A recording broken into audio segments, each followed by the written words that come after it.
All right, everyone. There are a number of self-evident reasons why Kamala Harris lost the election and why the Democrats generally didn't perform fairly well. Although down ballot, at least in House races, they managed to pretty much break even. The Republicans will have the House. It'll be like by 3 seats maybe or something like that, so about as expected. No red wave there. Totally different from what the Senate is looking at the moment. But it's interesting to see the confusion, both real and feigned, from these individuals. Because they're pretending that there aren't glaring reasons why Kamala Harris lost. And really, the biggest disaster was the presidential campaign. Again, losing the Senate and having like a 3-seat majority for the GOP must sting is not like the end of the world sort of situation. But when your opponent is supposedly the less intelligent version of Benito Mussolini, and when your candidate is supposedly all that, she's the it girl of the generation, which is hilarious. We'll get to the Brats summer bullshit in a minute. And then you lose by millions of votes. You lose the popular vote. You lose the electoral vote. You get crushed, basically. You lose every competitive state, lock, stock, and barrel. You can't possibly describe that as a strong candidate. It wouldn't make sense. It wouldn't be reasonable. So the liberals are trying to cast around for a scapegoat right now. Now, some of them correctly identify, well, Kamala was simply a shitty candidate. That was the biggest reason. It really was just her. It's not that people rejected her because they have a cock and she doesn't. That had nothing to do with it. It had to do with people looking at the relatively sparse platform and judging for themselves that it was a bad idea to vote for. Liberals, though, they keep trying to blame, the biggest thing I think they're blaming right now, at least the lay liberals and leftists, are blaming the absence of having like a left-wing version of Joe Rogan or something. Like they don't have really that particular influencer. And then they correctly point out that it was a bad idea not to go on Rogan, by the way. Although Kamala would have fucked up if she had gone on there anyway. At the very least, you couldn't call her a coward because she'd be willing to go on there. The core fans don't care if she has a poor performance, and that's really the other reason. One of the other glaring reasons that the Brats got spanked is due to nothing more than being vacuous. Sloganeering and then hiding. And not really doing the campaigning thing in the standard sense. In the sense that Trump does it. Holding rock star level rallies twice a day and memeing it up and stuff. On the other hand, you had this campaign that just seemed boring by comparison. Didn't have the energy. And, I mean, this is reflected in voter enthusiasm, obviously, at the polls. That played, I think, a very disproportionate role in this particular election.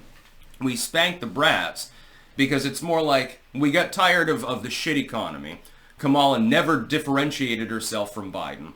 And she's the border czar, so she couldn't really, she couldn't do anything about that because that was her official role. So when the top 2 issues, or at least 2 of the top most issues, are going sharply against you, messaging becomes a little bit more difficult. Now, does it? She never differentiated herself from Biden. So the American people looked at 4 years of general economic malaise, a porous border that doesn't make fucking sense, and decided to put the adults back in charge. People are using the analogy, it's like, daddy's home, basically. Okay, now it's spanking time because you've really fucked things up. You broke everything in the house, and now your dad's coming home. And, you're going to get a stern talking to and probably more than that. We spanked the Brats because they were doing a poor job. And that branding, by the way, not only was it the most cringe thing that I've seen in recent political history, it also was brutally ineffective. Trying to do the sassy lady thing. You're 60 years old, so you're no spring chicken, maybe by DC standards, but a lot of people, when they look at you, they see their mom, basically, or at this point, maybe grandmother. Trying to brand that while coming off as a petulant teenager and doing the sassy thing, the kiss my butt, hee patootie sort of thing, didn't go off well. It looked petulant. It's like you're uninterested in the day-to-day problems that most people in the country are facing. You're out to lunch. Why should people vote for you? I think that was the other big element of it. It seemed like the would-be Kamala Harris administration just didn't give a shit. They're too busy making slogans and stupid tweets to care about actual issues. This is a problem that Trump doesn't have. He's not even in office yet. He's already getting down to brass tacks. He's a workhorse. He can do the sloganing and mean tweeting thing and get sassy and fiery and spicy and all these things, but he's actually doing something else. Whereas with Kamala, her team, that seemed to be the only thing that she was really engaged with. They certainly weren't engaging with voters on issues. I still couldn't tell you large swaths of her platform. In at least one instance, she outright refused to even clarify her position when she was asked right at the 11th hour. I mean, the election is within a week, and she's questioned on whether she voted in favor or ideologically supported the idea of artificially upgrading drug charges when she was in California. She wouldn't even answer the friggin' question. She categorically, on 2 different occasions, she outright refused and said, well, we'll discuss that after the election. Normally, you don't do that unless you get something to hide that you think will impact voting demographics. I have a feeling that that was something that she was warned not to engage with the press on, probably not without good reason. In the end, she lost, and liberals are pretending that it's a mystery why.